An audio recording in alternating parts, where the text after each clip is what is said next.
Hello, I'm Ramon Figuro, 20 years of age, a fresh college graduate of a 2-year associate in computer technology at Surigao del Sur State University, Tiago Campus, academic year 2015-2016, major in programming. I am looking for a position to be a program designer for your to ultimately benefit in the organization.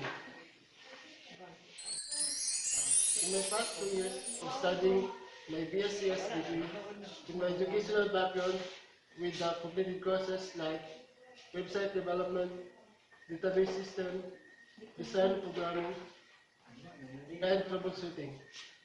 Also the program softwares like PHP, Adobe Photoshop, SwissMax, and MySQL. I gained also trainings like Android application development, IT Congress, and lastly, with experience of OGT.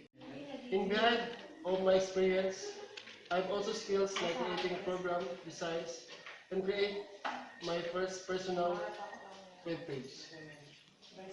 I choose this job because I know that in my skills, knowledge, and experience, I can do my work as to become soon your new assistant program designer. And will never disappointed if you choose me as the right person for this job. Buang. Okay, sige na, sige lang.